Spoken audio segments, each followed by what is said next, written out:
আসসালামু আলাইকুম প্রিয় শিক্ষার্থীরা, তোমরা সবাই কেমন আছো? আশা করি তোমরা সবাই ভালো আছো। আজকে আমাদের আয়োজন দ্বিতীয় শ্রেণীর অধ্যায় 2 প্রাণী পরিচিতি নিয়ে। যারা এখনো পর্যন্ত অধ্যায় 1 অর্থাৎ উদ্ভিদ পরিচিতি টিউটোরিয়ালগুলো দেখোনি, তারা অবশ্যই ভিডিও ডেসক্রিপশনে দেওয়া লিঙ্ক থেকে সেই টিউটোরিয়ালগুলো দেখে আসবে। যদি তোমরা পরীক্ষায় ভালো নাম্বার পেতে চাও, তাহলে আমার দেওয়া টিউটোরিয়ালগুলো এবং যে নোটগুলো আছে সেগুলো অবশ্যই শুরু থেকে লাস্ট পর্যন্ত দেখে খাতায় নোট করে রাখবে। আসো আমরা জানি প্রাণী পরিচিতি। এই প্রাণী পরিচিতি তোমাদের বইয়ে রয়েছে 12 নম্বর পেজে। এখানে প্রথমত বলা হচ্ছে অধ্যায় 2 প্রাণী পরিচিতি। আসলে আমরা প্রাণী বলতে কি বুঝি বলতো দেখি? হ্যাঁ, আসো আমরা জেনে নিই প্রথমত প্রাণী কাকে বলে এবং প্রাণীর কিছু বৈশিষ্ট্য। উত্তর: প্রাণী হলো সেই সব জীব যারা কি করে খাদ্য গ্রহণ করে, শ্বাস প্রশ্বাস, চলাফেরা এবং বংশবৃদ্ধি করতে সক্ষম। অর্থাৎ যেসব জীব কি করে তোমার খাদ্য গ্রহণ করে, শ্বাস প্রশ্বাস করে এবং এক স্থান থেকে অন্য স্থানে চলাচল করতে পারে এবং বংশবৃদ্ধি করতে সক্ষম, তাদেরকে সাধারণত আমরা প্রাণী বলে থাকি। প্রাণী জগতের সদস্যরা সাধারণত কি থাকে, জীবন্ত থাকে এবং তাদের দেহের মধ্যে বিভিন্ন অঙ্গ ও সিস্টেম থাকে যা তাদের জীবনযাত্রা পরিচালনা করতে কি করে, সহায়তা করে। অর্থাৎ কি, প্রাণী জগতের সদস্য সাধারণত কি থাকে, তোমার জীবন্ত থাকবে এবং তাদের মধ্যে বা দেহের মধ্যে বিভিন্ন ধরনের কি থাকে, অঙ্গ ও সিস্টেম থাকে যা তাদের জীবনযাত্রা পরিচালনা করতে কি করবে, সাহায্য করবে। প্রাণীর কিছু কমন বৈশিষ্ট্য রয়েছে। বৈশিষ্ট্যগুলোর মধ্যে প্রথমত কি করে, খাদ্য গ্রহণ করে। প্রাণীরা খাবার খায় এবং তা কি হয়, হজমও করে। এরপর হচ্ছে শ্বাস প্রশ্বাস। প্রাণী শ্বাস প্রশ্বাস গ্রহণ করে এবং অক্সিজেন গ্রহণ করে এবং কি কার্বন ডাই অক্সাইড নির্গত করে। অক্সিজেনের সংকেত হচ্ছে O2 এবং কার্বন ডাই অক্সাইডের সংকেত হচ্ছে CO2, যা আমরা আগের ভিডিও লেকচারগুলোর মাধ্যমে জানতে পেরেছিলাম। এরপর হচ্ছে কি, প্রাণীর আরেকটি বৈশিষ্ট্য হচ্ছে কি, প্রাণী চলাফেরা করে। অর্থাৎ চলাফেরা, বেশিরভাগ প্রাণী চলাফেরা করতে পারে, কিছু প্রাণী হাঁটে এবং কিছু দৌড়ায় এবং কিছু উড়ে। 4 নম্বর হচ্ছে বংশবৃদ্ধি। প্রাণীর নতুন প্রাণী জন্ম দেয়, অর্থাৎ প্রাণী থেকে কি হয়, আর প্রাণী জন্ম লাভ করে। এছাড়াও প্রাণী সাধারণত পরিবেশের সাথে যোগাযোগ এবং তাদের প্রয়োজনীয়তা পূরণ করতে সক্ষম বা পূরণ করতে বিভিন্নভাবে অভিযোজিত হয়। তাহলে বন্ধুরা, আমরা এখান থেকে জানলাম প্রাণী কাকে বলে এবং প্রাণীর কিছু বৈশিষ্ট্য। অবশ্যই তোমরা এই নোটগুলো খাতার মধ্যে লিখে রাখবে। এরপরে আমরা জানবো হচ্ছে প্রাণীদের সাধারণ অঙ্গগুলো কি কি। তার আগে আমরা একটু দেখে আসি তোমার মূল বইয়ে কি দেওয়া আছে। মূল বইয়ে প্রথমত বলা হয়েছে পৃথিবীতে নানা ধরনের জীব আছে। প্রাণী এক ধরনের জীব। আমরা আমাদের চারপাশে নানা ধরনের প্রাণী দেখতে পাই। এগুলো চলন, খাদ্য গ্রহণ, দেহের গঠন, আকার, আকৃতি এবং রং ভিন্নতা রয়েছে। অর্থাৎ বাঘ একরকম দেখতে, মশা বা মাছি কি একরকম দেখতে, আকার আকৃতি এর বা দেহের গঠনের মধ্যে তাদের মধ্যে পার্থক্য রয়েছে। এরপর বলা হয়েছে প্রাণীদের বিভিন্ন অংশ। পৃথিবীতে অনেক রকম প্রাণী আছে। বিভিন্ন প্রাণীদেহের গঠনও ভিন্ন, বিভিন্ন প্রাণীদের গঠন ভিন্ন, কিন্তু প্রাণীদের ক্ষেত্রে কি এরকম সাধারণ কোনো বৈশিষ্ট্য রয়েছে যা সব প্রাণীর মধ্যে দেখা যায়? আচ্ছা বলা যায়, প্রাণীদের মধ্যে কি কোনো সাধারণ বৈশিষ্ট্য আছে যেগুলো সব প্রাণীতে আছে? এখানে বলা হয়েছে একটি কোশ্চেন, প্রাণীদের সাধারণ অঙ্গগুলো কি কি? অর্থাৎ বাঘ হোক, ভাল্লুক হোক, মশা হোক, কিন্তু তার সাধারণ বৈশিষ্ট্য থাকবে বা অঙ্গ থাকবে।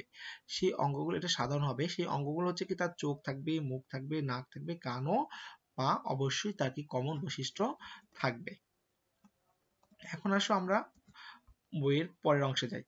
বইয়ের পরের অংশে বলা হয়েছে কিছু একটা কাজ দেওয়া আছে, প্রাণী পর্যবেক্ষণ। অর্থাৎ তোমার একটা কি, বিড়াল আকৃতি প্রাণী অথবা বিড়ালের ছবি দেওয়া আছে, সেটা আমাদের পর্যবেক্ষণ করতে হবে। পর্যবেক্ষণ করে আমাদের এই প্রশ্নের অ্যান্সার গুলো দিতে হবে। এখানে 1 নম্বরে বলা হয়েছে কি, একটি পরিচিত প্রাণীর ছবি আঁকি এবং যে বিভিন্ন অঙ্গের নাম লিখি।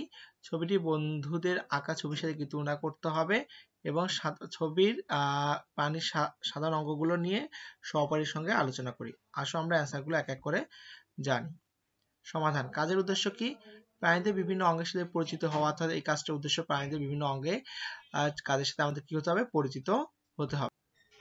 এরপর হচ্ছে কি তোমার করণীয়, 1 থেকে 3 নং নির্দেশনা অনুযায়ী একটি বিড়ালের ছবি আঁকি এবং এর বিভিন্ন অঙ্গের নাম লিখি, কাজটি সম্পন্ন করি। অর্থাৎ এইভাবে তোমাদের কি করতে হবে, একটা বিড়ালের ছবি আর্ট করতে হবে এবং কোন অঙ্গের প্রত্যঙ্গের কি নাম সেটি তোমাকে লিখতে হবে। যেমন এটি কি, বিড়ালের চোখ, এটি হচ্ছে নাক, এটি হচ্ছে পা, এটি হচ্ছে কান এবং এটি হচ্ছে মুখ। এরপরে কাজ হচ্ছে সহপাঠীর সাথে আলোচনা। ছবিটির প্রাণীটি হলো কি, একটি বিড়াল। এর সাধারণ অঙ্গগুলো হলো কান, চোখ, নাক, মুখ ও পা। তখন কি করবো, এখানে হবে কি এগুলোর সাহায্যে প্রাণীটি বিভিন্ন ধরনের কি করে কাজ করে থাকে। যেমন কানের সাহায্যে কি করে, কান দিয়ে শুনে, চোখ দিয়ে কি দেখে, নাক দিয়ে শ্বাস গ্রহণ করে, আবার কি বিভিন্ন ধরনের ঘ্রাণ, এটা হবে ঘ্রাণ, বিভিন্ন ধরনের ঘ্রাণ নেওয়ার জন্য কি অনেক সময় নাক ব্যবহার করে থাকে। মুখ দিয়ে খাবার গ্রহণ করে, পা দিয়ে চলাফেরার কাজ করে থাকে। এখন আসি পরের পেজে বলা হয়েছে প্রাণীর সাধারণত প্রাণীর সাধারণত কি থাকে, চোখ, কান এবং মুখ থাকে। বিভিন্ন অঙ্গের প্রাণী সম্পর্কে আরো কিছু জানি। প্রাণীদের বিভিন্ন অঙ্গ নিয়ে গঠিত। বিভিন্ন ধরনের প্রাণীর দেহে বিভিন্ন অঙ্গ থাকে। যেমন এখানে মাছের মধ্যে কি কি থাকে দেখো, মাছের মধ্যে চোখ থাকে, মুখ থাকে, পাখনা থাকে। মাছের মধ্যে কি থাকে, পাখনা, কান, আইস ও ফুলকা, যে আইস এবং ফুলকা থাকে। পাখির মধ্যে কি থাকে, ঠোঁট, চোখ, তারপর কান, তারপর ডানা, লেজ, পালক ও পা থাকে। এবার কুমিরের মধ্যে থাকে কি, কুমিরের দেহে কি থাকে, চোখ থাকে, নাক থাকে, মুখ, কান, আইস, লেজ ও পা থাকে। এবং ব্যাঙের মধ্যে কি থাকে, ব্যাঙের চোখ, নাক, মুখ, কান, ত্বক, পা থাকে। আর সবার শেষ হচ্ছে কি বাঘ, রয়্যাল বেঙ্গল টাইগার, বাংলাদেশের জাতীয় পশু। বাঘের কি থাকে, চোখ, নাক, মুখ, কান, লোম বা পশম, লেজ ও পা। আমরা এই কয়েকটি প্রাণী থেকে বুঝতে পারলাম প্রতিটি প্রাণী কি থাকে, চোখ থাকে, নাক থাকে, মুখ থাকে, কান সাধারণত থাকে।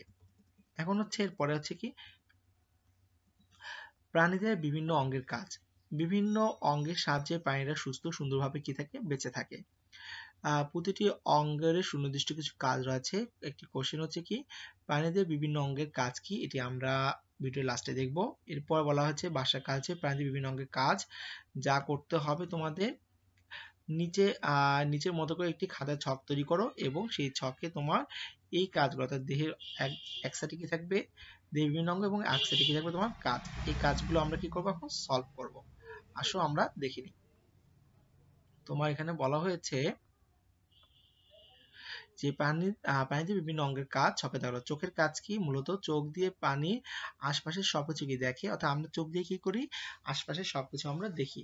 খাবার গ্রহণ ও শত্রুর কবল থেকে রক্ষা পাওয়ার জন্য চোখ সহায়তা করে, অর্থাৎ সামনে কোনো শত্রু আছে কিনা সেটাকে আমরা চোখের সাহায্যে দেখে থাকি সাধারণত। এরপর হচ্ছে কি কান, কোনো কিছু শোনার জন্য প্রাণীর কান ব্যবহার করা, অর্থাৎ আমরা কোনো কিছু শুনতে চাই সেই জন্য কি করি, কান ব্যবহার করি।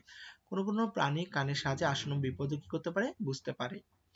এরপর হচ্ছে নাক, প্রাণীর সাধারণত নাক দিয়ে শ্বাস গ্রহণ করে বেঁচে থাকে এবং ঘ্রাণ নেওয়ার জন্য কি করা যায়, নাক ব্যবহার করা হয়ে থাকে। মুখ, খাদ্য ও পানি গ্রহণ, কথা বলার জন্য সাধারণত অনেক প্রাণী কি করে, মুখ ব্যবহার করে থাকে। এরপর হচ্ছে পাখনা, পানিতে সাঁতার কাটার জন্য মাছ কি করে পাখনা ব্যবহার করে থাকে, কারণ আমরা দেখেছিলাম কি মাছের কি থাকে, পাখনা থাকে। এরপর হচ্ছে ডানা, প্রায় সব পাখি উড়ার জন্য কি ডানা ব্যবহার করে থাকে। পা, কিছু কিছু প্রাণীর পা দিয়ে কি করে হাঁটে, কিছু কিছু দৌড়ায় ও লাফার কাজে পা ব্যবহার করে থাকে। বন্ধুরা মূলত আজকে আমাদের এই পর্যন্ত আয়োজন। আমরা জানলাম তোমার দ্বিতীয় অধ্যায় প্রাণী পরিচিতির, আজকে আমরা পড়লাম 12 নম্বর পেজ থেকে তোমার 12 নম্বর থেকে 14 নম্বর পেজ। এবং আসো আমরা 15 নম্বর পেজটা একটু দেখে নিই। 15 নম্বর পেজ কি বলা হয়েছে। 15 নম্বর পেজে বলা হয়েছে, সারসংক্ষেপে বলা হয়েছে প্রাণীদের বিভিন্ন অঙ্গ প্রাণীদের নিজস্ব প্রয়োজন ব্যবহার করে থাকে, অর্থাৎ প্রাণীদের বিভিন্ন অঙ্গ প্রাণী কি করে তার নিজস্ব প্রয়োজনে ব্যবহার করে থাকে। প্রাণীদের প্রতিটি অঙ্গের কাজ কি বিভিন্ন, প্রাণীর বিভিন্ন অঙ্গের কাজ সম্পর্কে আমরা কি আরো কিছু জানি। যেমন কি এটা হচ্ছে কি তোমার একটি রয়্যাল বেঙ্গল টাইগার ছবি দেওয়া আছে, যা কানের সাথে কি শোনে, চোখের সাহায্যে দেখে, নাকের সাহায্যে শ্বাস নেয় এবং মুখের সাহায্যে খাদ্য গ্রহণ করে। এখানে বলছে দেখা, চোখ দিয়ে প্রাণী আশেপাশে সবকিছু দেখে খাবার গ্রহণ করে এবং শত্রুর কবল থেকে রক্ষা পাওয়ার জন্য প্রাণী কি চোখের প্রয়োজন। এবং শোনা, কান দিয়ে কি শুনে, কোনো কিছু শোনার জন্য প্রাণী কি কান ব্যবহার করে, কোনো কোনো প্রাণীর কানের মাধ্যমে কি আসন্ন বিপদ বুঝতে পারে। এরপর হচ্ছে নাক, শ্বাস গ্রহণ ও শ্বাস ত্যাগ করা এবং ঘ্রাণ নেওয়া, সাধারণত নাক দিয়ে শ্বাস গ্রহণ করে বেঁচে থাকে, আবার ঘ্রাণ নেওয়ার ক্ষেত্রে কি নাক ব্যবহার করে। এরপর হচ্ছে মুখ, খাদ্য ও পানি গ্রহণ, বেঁচে থাকার জন্য প্রাণী খাদ্য ও পানি প্রয়োজন, খাদ্য ও পানি গ্রহণ করার জন্য প্রাণী সাধারণত মুখ ব্যবহার করে। এবং এখানে কি আছে, পায়ের সাথে ব্যবহার থেকে এটা মাছ জাতীয় একটি বা একটি ব্যাঙ জাতীয় প্রাণী চলাচল। খাদ্য গ্রহণ ও নিজেদের রক্ষা করার জন্য প্রাণীকে চলাচল করতে হয়। এছাড়া বিভিন্ন প্রয়োজনে প্রাণীকে এক জায়গা থেকে অন্য জায়গায় যেতে হয়। বিভিন্ন উপায়ে প্রাণী চলাচল করতে পারে। বিভিন্ন প্রাণীরা বিভিন্ন অঙ্গের মাধ্যমে চলাচল করে। কিছু কিছু প্রাণী আছে হাঁটা, দৌড়ানো ও লাফ দেওয়ার কাজে নিজেদের পা ব্যবহার করে। প্রায় সব পাখি কি ডানা ব্যবহার করে উড়ে। পানিতে সাঁতার কাটার জন্য মাছ কি করে পাখনা পাখনা যেটা সেটা ইউজ করে। বন্ধুরা, আজকে মূলত আমাদের ভিডিও এই পর্যন্তই। আমরা তৃতীয় অধ্যায় অর্থাৎ দ্বিতীয় অধ্যায় প্রাণী পরিচিতি বইয়ে চ্যাপ্টারে 12 থেকে 15 পেজ জানলাম। যারা এতক্ষণ পর্যন্ত ভিডিও দেখলে তাদের অবশ্যই ধন্যবাদ, এবং যারা সাবস্ক্রাইব করেন চ্যানেলটি সাবস্ক্রাইব করে রাখবেন। আসসালামু আলাইকুম।